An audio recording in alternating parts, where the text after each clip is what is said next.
Demand में हमने shifting in demand और चेंज इन डिमांड में दो चीजों का डिफरेंस देखना है, change in quantity demanded and change in demand. देखिए दो अलग वर्ड है, change in quantity demand and change in demand. यही डिफरेंस हमें बताएगा कब हमारा कर्व राइटवर्ड और बैकवर्ड लेफ्टवर्ड शिफ्ट होगा, या हमारी जो मूवमेंट है वो अलोंग द एक्सिस ही होगी, एक सेम कर्व पर मूव करेगा। तो बच्चों इसे एक्सप्लेन करने के लिए मैं जो है पहले आपको चेंज इन क्वांटिटी डिमांड सिखाता हूं, जो हमने यहां पर एक्सप्लेन करना है।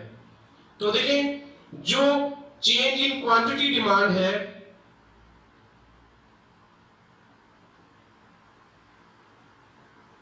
चेंज इन क्वांटिटी डिमांड है वो extension and contraction in demand के नाम से मैंने रिप्रेजेंट किया है।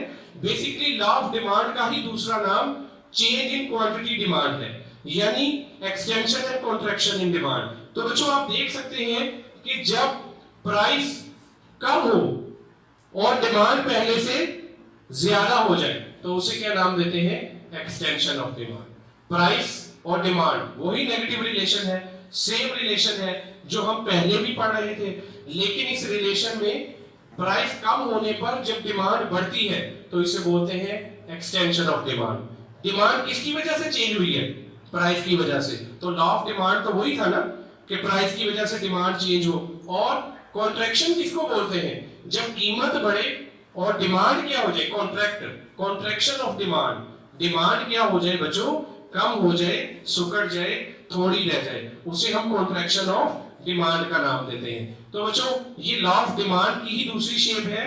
एक्सटेंशन और कॉन्ट्रैक्शन में कर्व राइट या बैक लेफ्ट कहीं शिफ्ट नहीं होता, बल्कि एरो के साथ अपवर्ड और डाउनवर्ड मूवमेंट शो होती है। देखें बच्चों, ये देखें डिमांड 100 से कितनी हुई, 70। क्यों, क्योंकि कीमत 25 से क्या हो गई, आप देखें 20, 25 से 20 आपकी प्राइस क्या हुई है, कम हुई है। और डिमांड 70 से कहां चली गई, 100 से।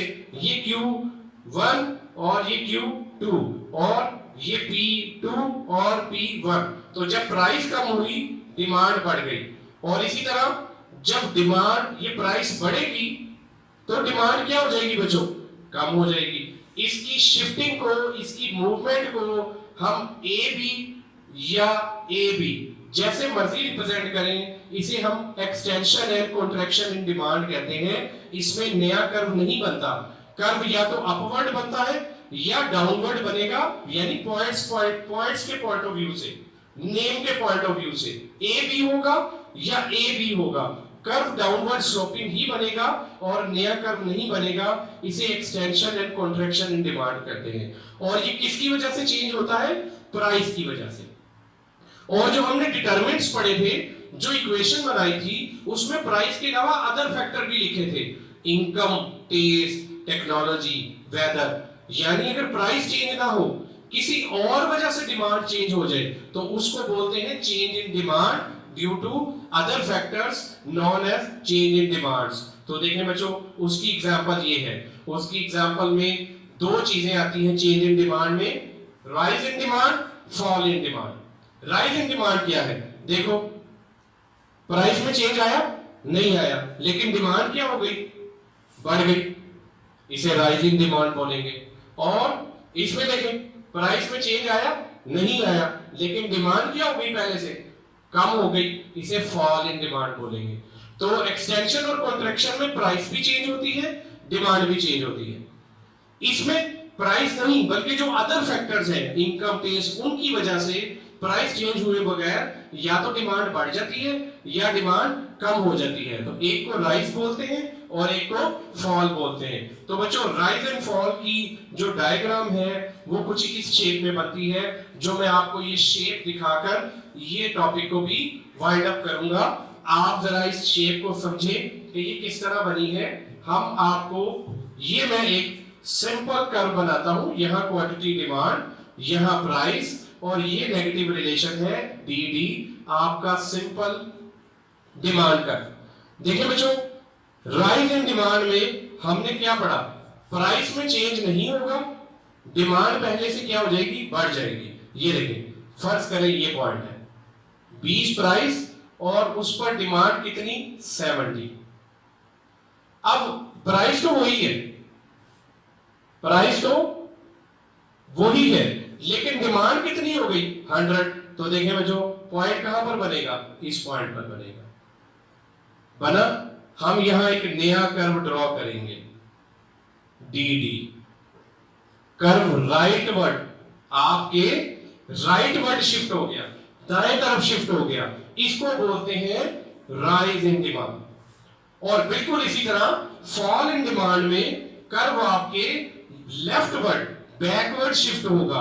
कैसे शिफ्ट होगा ये देखें, यहां भी आप उसी तरह डिमांड और प्राइस लिखें, ये आपकी 20 प्राइस है, ये आपका 100 पॉइंट है, आपने 20 को किससे मिलाया 100 से मिलाया, जिस पॉइंट पर ये दोनों मिले वहां आपने एक लाफ डिमांड वाला पॉइंट बनाया, डी डी कर्व बनाया। अब देखें प्राइस वही है लेकिन डिमांड कितनी रह गई 70, तो 100 से पीछे कहीं भी ले लें 70, ये देखें ये आ गया। तो ये जो बैकवर्ड कर्व किया, लेफ्टवर्ड कर्व किया, इसे हमने डी डैश का नाम दिया, इसे बच्चों फॉल इन डिमांड का नाम देते हैं। तो राइज इन डिमांड और फॉल इन डिमांड ये दोनों पॉइंट मैंने आपको सिखाए।